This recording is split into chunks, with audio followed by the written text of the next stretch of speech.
नमस्कार दोस्तों, एग्जाम कौशल YouTube channel पर आपका बहुत बहुत स्वागत है। हमारी ये जनरल साइंस यानी सामान्य विज्ञान की एक क्लास चल रही है, एक पूरी सीरीज चल रही है जिसके अंदर मैं पूरा ही आप लोगों को जनरल साइंस के सारे टॉपिक कवर कर पाऊंगा। ये हमारी 8वीं क्लास है जिसके अंदर हम पढ़ेंगे आरएनए के बारे में। डीएनए का लेक्चर मैं आप लोगों को पहले ही बता चुका हूँ, क्रोमोसोम्स के बारे में भी आप लोगों को पहले ही बता चुका हूँ। आज हम जो पढ़ेंगे वो डीएनए पढ़ेंगे, सॉरी आरएनए पढ़ेंगे। अब एक इम्पोर्टेंट चीज आप लोगों को जानना चाहिए कि ये जो कोरोना वायरस है, ये कोरोना वायरस एक तरीके का आरएनए वायरस है। आरएनए वायरस का मतलब क्या है कि कोरोना के अंदर जो जेनेटिक मटेरियल है वो आरएनए के रूप में हमको देखने को मिलता है। ठीक है, चलिए तो इस आरएनए को हम डिटेलिंग में अध्ययन करते हैं, समझते हैं। सबसे पहली बात तो आरएनए का फुल फॉर्म जो होता है वो है राइबो न्यूक्लिक एसिड। ये है आरएनए का फुल फॉर्म। अब आरएनए एक अकेली बहुन्यूक्लियोटाइड श्रृंखला वाला एक लंबी तंतुनुमा अणु है, जैसा कि मैं आप लोगों को पहले भी बता चुका हूं। इसमें फॉस्फेट राइबोस शर्करा की इकाइयां एकांतर में स्थापित होती है। इसका पूरा नाम राइबोन्यूक्लिक अम्ल है। आरएनए का प्रमुख कार्य प्रोटीन संश्लेषण का होता है। चलिए ये चीज समझते हैं। देखिए यहाँ पर क्या है कि डीएनए और आरएनए के बीच में एक छोटा सा डिफरेंस है। क्या है कि अगर हम इस डीएनए की बात करते हैं तो डीएनए में डबल हेलिक्स संरचनाएं पाई जाती है। डबल हेलिक्स का मतलब क्या होता है कि डीएनए इस तरीके से डबल हेलिक्स संरचनाओं से मिलकर बना हुआ होता है। दो कुंडलित संरचनाएं इसमें देखने को हमको मिलती है। अब जिसके अंदर ये क्षार आपस में एक दूसरे के जरिए जुड़े रहते हैं, जैसे adenine, thymine, uracil, guanine, cytosine और फोटोसाइट्स बैकबोन। अब देखिए थोड़ा सा यहाँ पर फॉस्फेट बैकबोन लिखे। पहले पहले मेन चीज यहाँ पर समझिए कि क्या होता है कि डीएनए डबल हेलिक्स होता है और जैसे ही यहाँ पर क्या होता है डीएनए दो भागों में टूट जाता है। अब डीएनए जैसे ही दो भागों में टूटेगा तो इनके दो टुकड़े बन जाएंगे और वो दो टुकड़े कुछ इस तरीके से दिखने लगेंगे। उसमें से एक टुकड़ा, इसे ही कहा जाता है आरएनए। और याद रखिएगा आरएनए का प्रमुख कार्य क्या होता है, तो आरएनए का प्रमुख कार्य प्रोटीन संश्लेषण होता है। अब देख, प्रोटीन संश्लेषण करना तो नहीं होता है, प्रोटीन संश्लेषण करवाना होता है। क्योंकि प्रोटीन संश्लेषण कहां पर होता है, तो प्रोटीन संश्लेषण जो होता है वो राइबोसोम्स के जरिए होता है। चलिए चीजों को थोड़ा सा अच्छे तरीके से समझते हैं। ये है एक कोशिका। कोशिका के अंदर होता है न्यूक्लियस और न्यूक्लियस के अंदर पड़ा हुआ है जेनेटिक मटेरियल डीएनए। अब इस डीएनए से क्या होता है, तो ध्यान से सब चीजों को समझते जाइएगा। इस डीएनए से क्या बनता है, आरएनए बनता है। और इस आरएनए के अंदर क्या होता है, तो आरएनए के अंदर डीएनए मतलब आरएनए के अंदर जो होता है एक कूट निबंध लिखा हुआ होता है। वो निबंध किसका लिखा हुआ होता है कि प्रोटीन किस प्रकार का बनाना है। अब ये आरएनए कहां पर पहुंचता है, तो ये आरएनए पहुंचता है राइबोसोम के पास।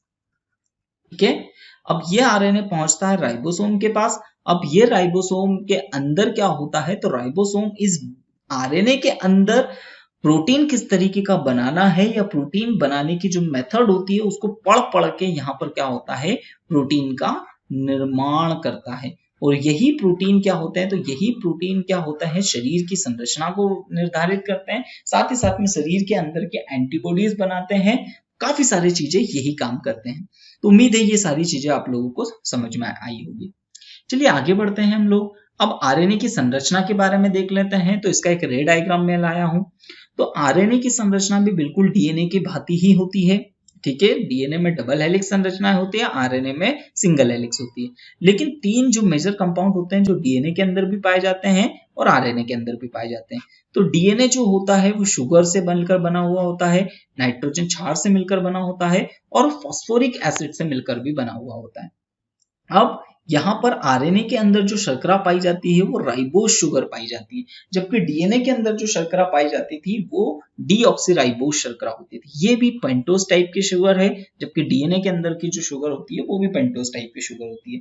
पेंटोस टाइप की शुगर का मतलब क्या होता है कि इसके अंदर कार्बन के कितने 5 मॉलिक्यूल्स प्रेजेंट होते हैं। आगे जब हम नाइट्रोजन बेसिस की बात करते हैं तो नाइट्रोजन बेसिस को भी दो रूप में हम पढ़ सकते हैं, प्यूरिन और पायरिमिडिन। प्यूरिन के अंदर पाए जाते हैं दो, एडेनिन और ग्वानिन, और पायरिमिडिन के अंदर पाए जाते हैं साइटोसिन और यूरेसिल। अब यहाँ पर ये थोड़ा सा आप लोगों को याद रखने वाली बात क्या है कि यहाँ पर क्या नहीं पाया जाता है। तो यहाँ पर डीएनए के अंदर यहीं पर क्या था, थाइमीन, लेकिन थाइमीन की जगह पर आरएनए के अंदर क्या पाया जाता है, नाइट्रोजनी बेस के रूप में, तो वो यूरेसिल पाया जाता है। ये बहुत ही इंपॉर्टेंट है। अब ध्यान से देखते जाइएगा, तो यहाँ पर क्या होता है, एडेनिन किससे जुड़ता है, तो एडेनिन जो होता है वो किससे, यूरेसिल के साथ जुड़ता है। देखिए यहाँ पर चीजें थोड़ी सी गलत लिखी हुई है, इसे हम सही करते हैं। तो एडेनिन जो होता है वो किसके साथ जुड़ता है, यूरेसिल के साथ डबल बॉन्ड के जरिए जुड़ता है, जबकि जो ग्वानिन होता है वो साइटोसिन के साथ में जुड़ता है। ठीक है, साइटोसिन के साथ में जुड़ता है ट्रिपल बॉन्ड के जरिए। जबकि अगर हम फास्फोरिक एसिड की बात करें तो फास्फोरिक एसिड के रूप में यहाँ पर H2SO4 देखने को मिलता है, इसी की वजह से इसका नाम एसिड रखा गया है। चलिए आगे बढ़ते हैं हम लोग, तो आरएनए के प्रकार देख लेते हैं। तो आरएनए के प्रकार होते हैं। अब आरएनए कितने प्रकार के होते हैं, तो आरएनए मुख्यतः 3 प्रकार के होते हैं, mRNA, tRNA और rRNA। mRNA का मतलब क्या होता है, या mRNA का फुल फॉर्म अगर देखा जाए तो इसे मैसेंजर आरएनए या संदेशवाहक आरएनए कहते हैं। जबकि tRNA का नाम जो होता, नाम उसके काम के आधार पर रखा गया है, ट्रांसफर आरएनए या इसे स्थानांतरण आरएनए भी कहा जाता है। जबकि rRNA राइबोसोम आरएनए, क्यों, क्योंकि यहाँ पर राइबोसोम की उपस्थिति की वजह से इन्हें राइबोसोम आरएनए कहा जाता है। चलिए चीजों को अब अच्छी तरीके से हम डिस्कस करते हैं, समझते हैं, ध्यान से समझते जाइएगा। चलिए अब ध्यान से मेन बात आप लोगों को समझने वाली क्या है कि चीजों को डिटेलिंग में अगर हम समझने की बात करें तो ये है हमारे पास एक कोशिका।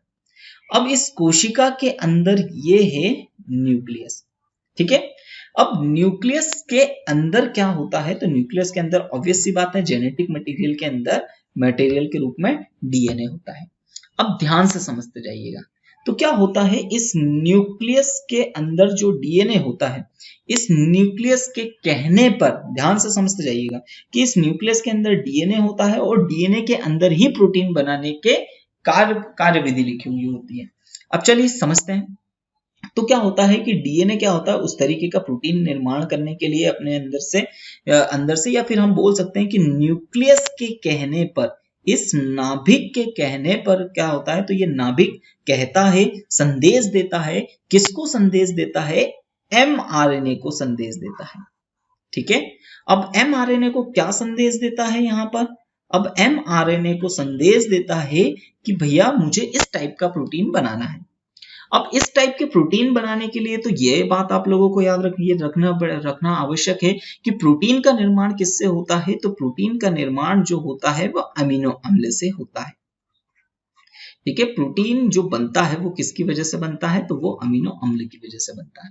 अब इस अमीनो अम्ल के बारे में अगर विशेष अगर हम बात करते हैं तो ये अमीनो अम्ल कितने टाइप के होते हैं, ये 20 प्रकार के होते हैं, जिसमें से 10 जो होते हैं, 10 अमीनो एसिड्स हमारा शरीर स्वयं बना लेता है, जबकि 10 अमीनो एसिड्स हम भोजन के माध्यम से लेते हैं। चलिए सीधी सी बात है, अब 20 टाइप के, अब 20 टाइप के इनमें से क्या होता है, कुछ एमिनो एसिड्स को सिलेक्ट करना है। जैसे प्रोटीन बनाने के लिए हमेशा जरूरी नहीं है कि पूरे 20 से अमीनो एसिड्स की जरूरत होगी, हो सकता है इनमें से कोई से 5 एमिनो एसिड्स को बनाने के लिए एक विशेष टाइप का कुछ इस तरीके का प्रोटीन बन गया। अब इसमें से अगर कुछ उन्होंने 3 टाइप के प्रोटीन को सिलेक्ट करा तो वो कुछ इस टाइप का प्रोटीन बन गया। इसमें से इन्होंने 9 टाइप के प्रोटीन को सिलेक्ट करे तो हो सकता है कुछ इस टाइप का प्रोटीन बन गया। अब देखिए ये अलग अलग टाइप के प्रोटीन है, तो अलग अलग टाइप के प्रोटीन को बनाने के लिए अलग अलग टाइप के अमीनो एसिड्स की जरूरत होती है और उन अमीनो एसिड्स को सिलेक्ट करना पड़ता है। तो भैया यहाँ पर क्या है कि शरीर के पास तो 20 अमीनो एसिड्स पड़े हुए हैं। ठीक है, 20 अमीनो एसिड्स शरीर के पास पड़े हुए हैं। अब न्यूक्लियस को ये डिसाइड करना है, न्यूक्लियस ने डिसाइड करा कि मुझे इस टाइप का प्रोटीन बनाना है, मान लेते हैं ये वाले टाइप का प्रोटीन बनाना है। तो ये मैसेंजर आरएनए को क्या करेगा, संदेश देता है कि तुम इस प्रकार के 5 अमीनो एसिड्स को क्या करो, सिलेक्ट करो। यानी एक न्यूक्लियस के कहने पर mRNA क्या करता है कि विशेष अमीनो अम्लों को क्या करता है, सिलेक्ट करता है। चलिए यहां तक की बात है आप सभी को समझ में आई होगी। अब सिलेक्ट करने के बाद क्या होता है कि सीधी सी बात है, न्यूक्लियस के अंदर तो प्रोटीन बनेगा नहीं, तो न्यूक्लियस के अंदर नहीं बनेगा तो कहां बनता है, तो ये राइबोसोम के अंदर बनता है। अब इस राइबोसोम के अंदर क्या होता है, तो ये राइबोसोम के पास में ही क्या होता है, ये राइबोसोम के अंदर ही होता है कौन सा, rRNA। अब rRNA का मतलब क्या है कि भाई इसी की वजह से rRNA नाम क्यों रखा है, क्योंकि यहीं पर राइबोसोम पाए जाते हैं और यहीं पर फाइनली प्रोटीन का निर्माण जो होगा इसी की वजह से होगा। अब देखिए 20 मतलब 5 इन्होंने क्या कर लिए, उन 20 में से 5 एमिनो एसिड्स को सिलेक्ट तो कर लिए। अब सिलेक्ट करने के बाद क्या है कि भैया इसने इसका काम तो सिर्फ सिलेक्शन का था कि मैंने मेरा काम कर दिया। rRNA का काम क्या है कि प्रोटीन बनाना है। अब प्रोटीन बनाने के लिए ये बोलता है मुझे एमिनो एसिड्स तो दो, और कितने टाइप के, किस टाइप का प्रोटीन बनाना है, कौन से एमिनो एसिड दे रहा, उसके आधार पर मैं प्रोटीन बनाऊंगा। तो अब ये इन सिलेक्टेड एमिनो एसिड्स को एक और आरएनए होता है जो ट्रांसफर करने का काम करता है, ले जाता है, यानी टी आरएनए जो कि नाम है इसका ट्रांसफर आरएनए, क्योंकि ये स्थानांतरित करता है। न्यूक्लियस के कहने पर एमआरएनए एमिनो एसिड्स को सिलेक्ट करता है। अब इन सिलेक्टेड एमिनो एसिड्स को टीआरएनए ट्रांसफर आरएनए आरआरएनए तक पहुंचाता है और आरआरएनए पर राइबोसोम होते हैं और ये राइबोसोम इन एमिनो एसिड्स को लेकर क्या करते हैं, रिक्वायर्ड टाइप के प्रोटीन को बनाते हैं। तो ये प्रक्रिया हमारे शरीर के अंदर चलते रहती है। यही प्रक्रिया रोगों से लड़ने के लिए भी काम करती है, क्योंकि प्रोटीन ही एक तरीके के एंटीबॉडीज भी होते हैं। चलिए चीजें अच्छी तरीके से आप लोगों को समझ में आई होगी, आगे बढ़ते हैं। अब देखिए यही तीनों के जो मैंने काम आप लोगों को समझाए वही लिखे हुए हैं कि यह केंद्रक में उपस्थित डीएनए के आनुवांशिक लक्षणों के आधार पर आवश्यक अमीनो अम्लों को चुनता है। ठीक है, यह केंद्रक के संदेश अनुसार कार्य करता है, इसीलिए इसे संदेशवाहक आरएनए कहते हैं। जबकि टीआरएनए क्या काम करता है, तो यह एमआरएनए के द्वारा चुने गए एमिनो अम्ल को आरआरएनए तक पहुंचाता है, जहां की प्रोटीन निर्माण की प्रक्रिया संपन्न होती है। आरआरएनए, इन 3 प्रकार के आरएनए में आरआरएनए, यहाँ पर आरआरएनए सबसे अधिक मात्रा में होता है और यहीं पर राइबोसोम पाए जाते हैं और इन्हीं राइबोसोम के द्वारा प्रोटीन का निर्माण होता है। ये बात आप लोगों को याद रखनी है बहुत अच्छी तरीके से। तो 3 आरएनए मैंने आप लोगों को बताया और तीनों आरएनए के बारे में आप लोगों को ये सारी चीजें अच्छी तरीके से समझ में आनी चाहिए। इनके काम किस तरीके से करते हैं ये चीजें आप लोगों को क्लियर होनी चाहिए। अब आगे बढ़ते हैं। अब जब हम देखते हैं प्रोटीन का संश्लेषण, तो प्रोटीन की संश्लेषण की प्रक्रिया क्या होती है, तो भैया और इनका जरूरत क्यों है ये पहले पढ़ते हैं। तो प्रोटीन त्वचा, रक्त, मांसपेशियों, हड्डियों की कोशिकाओं के विकास के लिए आवश्यक होता है। इसका मतलब हमारा पूरे शरीर का जो स्ट्रक्चर होता है वो प्रोटीन की वजह से ही बना हुआ होता है। जंतुओं के शरीर में कुछ आवश्यक प्रोटीन, एंजाइम, हार्मोन, सिकुड़ने वाला प्रोटीन, संरचनात्मक प्रोटीन एवं सुरक्षात्मक प्रोटीन है ये हमारे शरीर के अंदर। एंजाइम भी एक तरीके के प्रोटीन ही होते हैं जो खाना पचाने का काम करते हैं। हार्मोन्स जो हमारे शरीर को रेगुलेट करते हैं। सिकुड़ने वाला प्रोटीन, इसका मतलब ये हमारी मांसपेशियों में पाया जाने वाला प्रोटीन है, जिसकी वजह से हम हमारी मांसपेशियों को सिकुड़ सकते हैं, फैला सकते हैं, जिसकी वजह से हम चल पाते हैं। संरचनात्मक प्रोटीन का मतलब क्या है कि जो हमारे शरीर की संरचना बनाती है, जैसे नाखून, स्किन को बनाने वाला प्रोटीन, जैसे केरोटीन प्रोटीन। सुरक्षात्मक प्रोटीन का मतलब क्या है कि हमारे शरीर के अंदर जो एंटीबॉडीज डेवलप होती है वो भी एक तरीके के प्रोटीन ही है। अब प्रोटीन का मुख्य कार्य शरीर की आधारभूत संरचना की स्थापना एवं एंजाइम के रूप में शरीर की जैव रासायनिक क्रियाओं का संचालन करना है, जैसा कि मैं बता चुका हूं। आवश्यकता अनुसार यह ऊर्जा का निर्माण भी करता है। मतलब जब शरीर के अंदर मुख्यतः कार्बोहाइड्रेट की कमी हो जाती है तब प्रोटीन की वजह से शरीर ऊर्जा भी बना सकता है। अब आगे पढ़ते हैं। प्रोटीन द्वारा ही प्रतिजैविक, बहुत इंपॉर्टेंट, प्रतिजैविक एंटीबॉडीज का निर्माण होता है, ठीक है, जो कि हमको शरीर के रोगों से बचाने का काम करती है। जे मुल्डर ने सन 1840 में प्रोटीन का नामकरण किया था। प्रोटीन के निर्माण में 20 अमीनो अम्ल भाग लेते हैं, जैसा कि मैं बता चुका हूं। पौधे इन सभी अमीनो अम्लों को अपने विभिन्न भागों में तैयार कर सकते हैं। 20 अमीनो अम्ल पूरी दुनिया में, पूरी प्रकृति में पाए जाते हैं और सारे के सारे 20 अमीनो एसिड्स पौधे बना सकते हैं, जबकि जंतुओं की कुछ कोशिकाएं इनमें से कुछ अम्ल को ही तैयार कर सकती है, ठीक है। और जिन अम्लों का निर्माण कोशिका नहीं करती है उसे जंतु शरीर में भोजन से प्राप्त करते हैं, ठीक है। इन्हें ही आवश्यक अमीनो अम्ल कहा जाता है। ओके, तो उम्मीद है काफी सारी चीजें, आई होप आप सभी को ये सारी चीजें काफी अच्छी तरीके से समझ में आई होगी। चलिए आगे कुछ महत्वपूर्ण शब्दावलियों पर हम नजर डालते हैं। अब जैसे कुछ शब्दावलियों के आधार पर भी काफी बार क्वेश्चन पूछे जाते हैं, जैसे अनुलेखन क्या है, जिसे ट्रांसक्रिप्शन कहा जाता है। तो डीएनए से आरएनए की बनने की विधि को अनुलेखन कहा जाता है। ये बात आप लोगों को याद रखना है। मतलब क्या है कि डीएनए है और डीएनए से क्या होता है, तो डीएनए जो डबल हेलिक्स मॉडल होता है कुछ इस तरीके से, तो डीएनए क्या होता है, टूट के आरएनए बनाता है, मतलब इस तरीके से सिंगल हेलिक्स संरचनाएं बनाता है। ठीक है, तो डीएनए से आरएनए की बनने की विधि को अनुलेखन या ट्रांसक्रिप्शन कहते हैं। इस विधि में कोशिका केंद्रक में उपस्थित डीएनए के आधार पर एमआरएनए का निर्माण करता है और एमआरएनए सूचना को राइबोसोम पर ले जाता है, जहां आरआरएनए इस सूचना के आधार पर टीआरएनए द्वारा प्रदत्त कराए गए अमीनो अम्लों का प्रयोग करते हुए प्रोटीन का निर्माण करता है। सारी चीजें मैं अभी डिस्कस कर चुका हूं। चलिए अगली, उत्क्रम अनुलेखन, रिवर्स ट्रांसक्रिप्शन।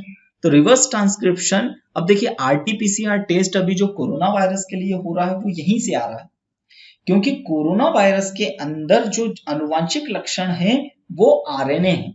अब प्रॉब्लम क्या है कि मनुष्य के शरीर के अंदर चूंकि डीएनए पाया जाता है, मोस्ट ऑफ द सेल्स के अंदर डीएनए पाया जाता है, तो इसलिए हमने क्या करा है कि डीएनए को स्टडी करने के लिए, डीएनए के स्टडी करने के लिए तो हमने टेक्निक बना चुके, मशीन बना चुके, लेकिन अभी तक हमने आरएनए को स्टडी करने के लिए कोई टेक्निक डिसाइड नहीं करी। तो इसलिए अब हम लोग आरटीपीसीआर मशीन में क्या किया जाता है, तो आरएनए को डीएनए में, आरएनए को किस में बदला जाता है, डीएनए में बदला जाता है, और इस आधार पर पता लगाया जा सकता है कि कोई व्यक्ति कोरोना पॉजिटिव है या नहीं है।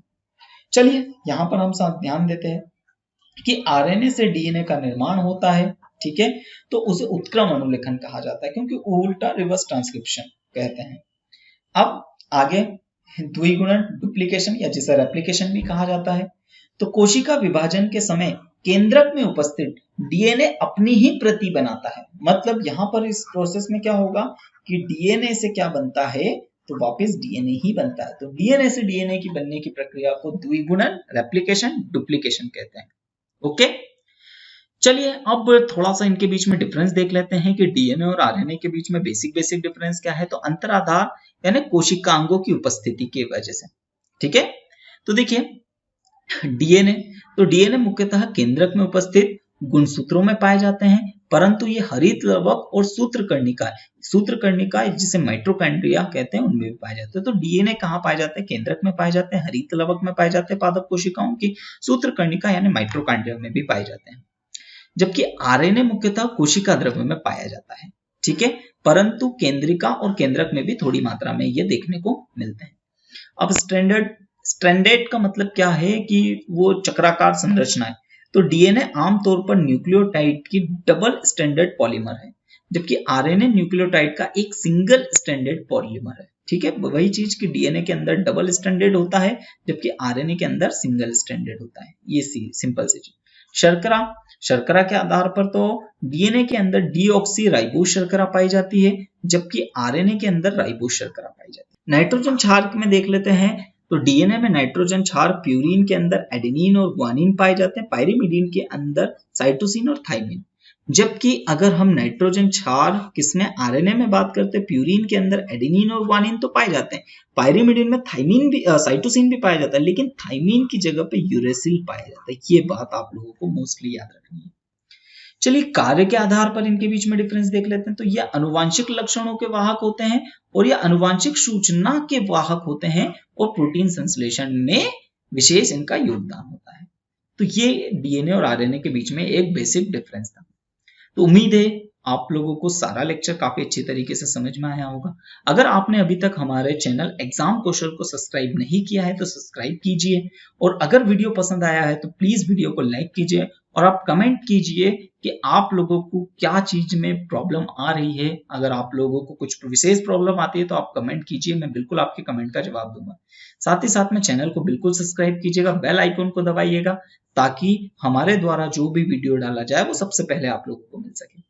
चलिए तो आज की क्लास हम यहीं समाप्त करते हैं। बहुत बहुत धन्यवाद आपका।